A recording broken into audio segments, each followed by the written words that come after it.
Hello students, आज हम Karl Marx के विचारों के अंतर्गत उनके ऐतिहासिक द्वंद्व के सिद्धांत पर चर्चा करेंगे। कार्ल मार्क्स की विचारधारा के तीन स्पष्ट आधार दिखते हैं। लेनिन ने कहा है कि मार्क्स एक ऐसे प्रभावशाली विचारक थे जिन्होंने 19वीं शताब्दी की तीन प्रमुख विचारधाराओं को आगे बढ़ाया और पूर्णता पर पहुंचाया। यह तीन विचारधाराएं तीन उन्नतिशील देशों की तीन धाराएं थीं। प्रतिष्ठित जर्मन दर्शनशास्त्र, प्रतिष्ठित ब्रिटिश राजनीतिक अर्थशास्त्र और फ्रांसीसी समाजवादी तथा फ्रांसीसी क्रांतिकारी सिद्धांत, अर्थात जिसे मार्क्सवाद कहा जाता है, वह इंग्लैंड की प्रतिष्ठित आर्थिक विचारधारा, जर्मनी के प्रतिष्ठित दर्शनशास्त्र और फ्रांस के समाजवादी विचारों का संशोधन और संशोधित मिश्रण है। मार्क्सवाद का अपना दर्शन, अपना न्यायशास्त्र, नीतिशास्त्र एवं अर्थशास्त्र है। केवल आर्थिक सिद्धांतों का चिंतन करके ही मार्क्स को नहीं समझा जा सकता। मार्क्स के सभी सिद्धांत एक दूसरे से इस प्रकार से जुड़े हुए हैं कि उन्हें अलग करना संभव नहीं है। अतः उनके आर्थिक विचारों और उनके विचारों के बारे में चर्चा करने से पहले उनके दार्शनिक तथा समाजशास्त्र के अन्य सिद्धांतों का संक्षिप्त वर्णन करना आवश्यक है। कार्ल मार्क्स का दर्शन यदि हम देखें तो कार्ल मार्क्स का दर्शन संक्षेप में द्वंद्वात्मक भौतिकवाद कहा जाता है।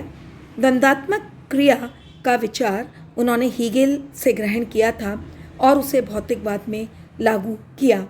एंजल्स ने लिखा है, मार्क्स तथा मैंने ही द्वंद्वात्मक क्रिया के सिद्धांत को प्रत्ययवाद के हाथों से बचाया और प्रकृतिवाद के भौतिक रूप में उसे लागू किया। मार्क्स जड़वादी थे। फेयरबैक के प्रभाव से उन्होंने यह घोषित किया था कि संसार में सब जड़ चेतन केवल जड़ पदार्थों से निर्मित हैं। मन की अमूर्त क्रियाएं भी जड़ मस्तिष्क की क्रियाएं एवं प्रतिक्रियाएं हैं। मार्क्सवाद में आत्मा, ईश्वर, परलोक इत्यादि कल्पनावाद है। मार्क्स के अनुसार द्वंद्वात्मक विज्ञान वह विज्ञान है जो बाह्य संसार और विचारों के गति के नियमों का अध्ययन करता है। गति और पदार्थ के संबंध में ही द्वंद्वात्मक विज्ञान निर्भर है। पदार्थ गति के द्वारा ही अस्तित्व में होता है। पदार्थ के बिना गति और गति के बिना पदार्थ संभव नहीं है। मार्क्स के समय में दर्शन के क्षेत्र में एक विवाद चल रहा था। एक ओर आइडियलिस्टिक यानी प्रत्ययवादी थे, जिनकी यह धारणा थी कि संसार में कोई ठोस चीज़ नहीं है, संसार का कोई ठोस अस्तित्व नहीं है, वह केवल हमारी कल्पना या विचारों की सृष्टि है। इसके विपरीत जड़वादी मैटेरियलिस्टिक संसार का वास्तविक अस्तित्व मानते थे। जड़ चेतन जगत में यह क्रियाओं का व्यापार निरंतर चलता रहता है। यह परिवर्तन कुछ नियमों के अंतर्गत होता है जो मार्क्सवाद में न्याय के नियम कहे जाते हैं। यह नियम हीगेल द्वारा बताए गए थे, जो कि इस प्रकार हैं।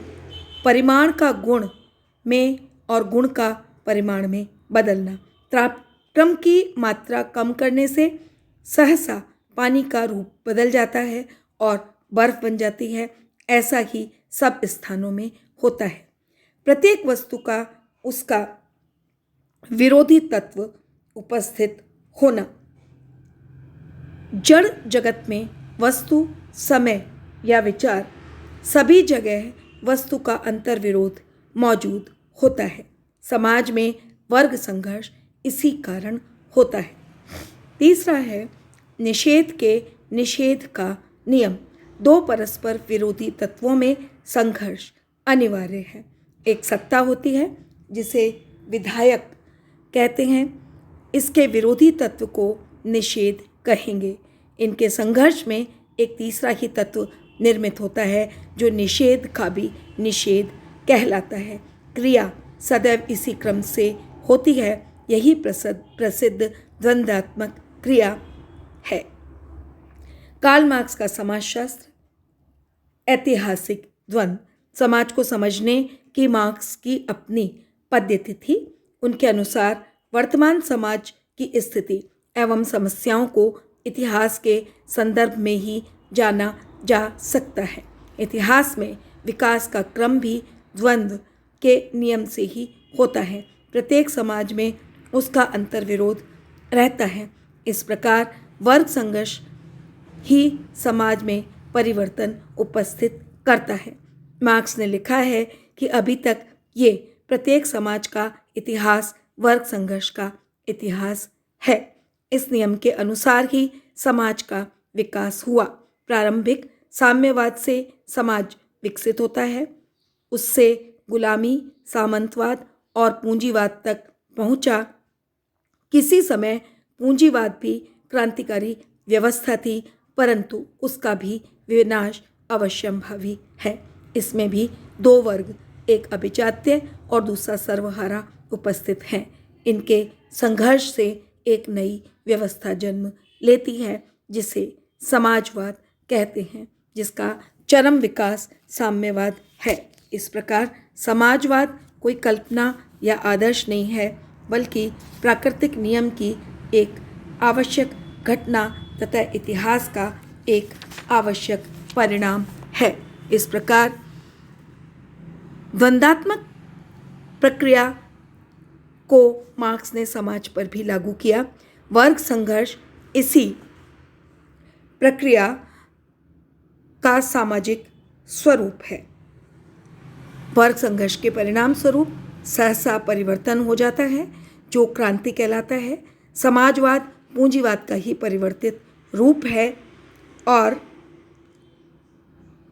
इस रूप की प्राप्ति के लिए सर्वहारा वर्ग को प्रयास करना होता है। लेनिन के शब्दों में इतिहास को एक धक्का देना होता है। आगे मार्क्स ने यह कहा है कि इतिहास में परिवर्तन आर्थिक व्यवस्था, खास तौर से उत्पादन की विधि बदलने से होता है।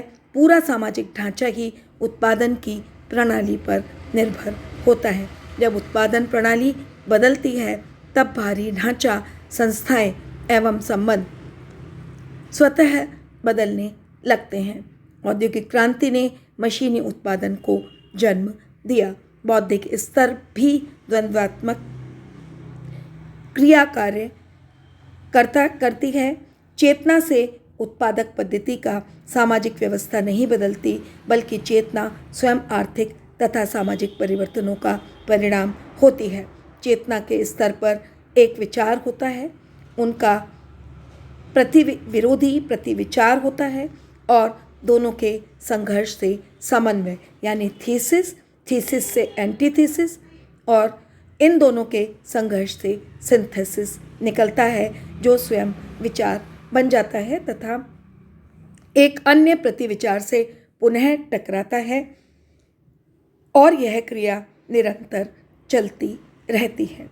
मार्क्स के दर्शन के सिद्धांत पर यदि हम चर्चा करें तो मार्क्स एक दार्शनिक, समाजशास्त्री तथा अर्थशास्त्री थे, परंतु मूल रूप से उनका दर्शन ही विचारों का प्रधान तत्व था। किंतु इन विचारों में कई आपत्तिजनक बातें हैं, जैसे भौतिकवाद स्वयं एक अपूर्ण सिद्धांत है, सब कुछ जड़ तत्वों से ही निर्मित है। यह बात यद्यपि कुछ जमती नहीं है। भारत के मनीषियों ने आत्मतत्व का अन्वेषण किया है और उसके अस्तित्व को असंदिग्ध बताया है।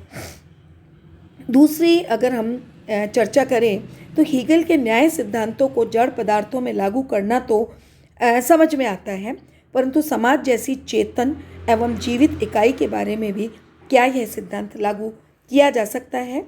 समाज में और मेज कुर्सी में अंतर आवश्यक रूप से होना चाहिए। एक कठिनाई चेतना के जड़ तत्व के संबंध की है और वस्तुतः दर्शन की पुरानी समस्या है। मार्क्स चेतना को जड़ का परिणाम मानते थे। विचार स्वयं परिस्थिति को बदलता है। मार्क्स का विचार रूस की क्रांति को पैदा करता है। जब ऐसा होता है तो फिर हम चेतना को जड़ परिस्थितियों पर किस प्रकार से आश्रित मान सकते हैं? मार्क्सवाद इस प्रश्न का उत्तर नहीं दे पाता। मार्क्सवाद ही क्यों, जड़वाद के पास भी इसका कोई उत्तर नहीं है कि जीवन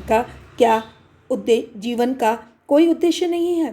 क्या जीवन, खास तौर से मानव जीवन, एकदम लक्ष्यहीन, निरुद्देश्य या दुर्घटना मात्र है? क्या केवल समाज के आर्थिक तथा राजनीतिक पुनर्गठन मात्र से व्यक्ति और जीवन की सब समस्याओं का समाधान हो जाता है? भारतीय दर्शन के अनुसार मानव जीवन का एक लक्ष्य है जिसे विभिन्न नामों से पुकारा गया है, जैसे पूर्णता, ज्ञान, आनंद, सत्य तथा मुक्ति आदि। अर्थ स्वयं साधन है, साध्य नहीं। यह धर्म ने सिखाया और ठीक ही सिखाया है। मार्क्सवादी दर्शन में व्यक्ति को कोई भी महत्व नहीं दिया गया। मार्क्स के अनुसार समाज ही सब कुछ है, व्यक्ति नहीं। अनुभव बताता है कि समाज की अंतिम और सबसे महत्वपूर्ण इकाई व्यक्ति ही है। इस बात का प्रतिपादन प्रूदो, प्रिंस, क्रोपाटकिन तथा बाकुनिन इत्यादि अराजकतावादियों ने किया है। महात्मा गांधी का आदर्श भी व्यक्तिवादी था। मार्क्स के दर्शन से प्रभावित समाज में श्रेष्ठ व्यक्ति का निर्माण कठिन है। सन 1917 से 1969 तक रूस ने टॉलस्टॉय के स्तर पर एक भी व्यक्ति उन जैसा पैदा नहीं किया। इससे प्रकट होता है कि वह कला तथा साहित्य में कोई उल्लेखनीय कार्य नहीं कर सकता। मार्क्सवाद में लोकतंत्र के लिए कोई स्थान नहीं है, जो कि एक बहुत बड़ी कमी है। मनुष्य के स्वस्थ विकास के लिए केवल आर्थिक सुरक्षा ही पर्याप्त नहीं है। धर्म, लोकतंत्र, राष्ट्रीय स्वतंत्रता, समानता तथा मानवीय मूल्यों की रक्षा भी आवश्यक है। साम्यवादी उपचार रोग से भी अधिक भयावह है, क्योंकि इनके सिद्धांत में ही उनमें से अधिकांश बातों को स्थान नहीं है। Thank you very much.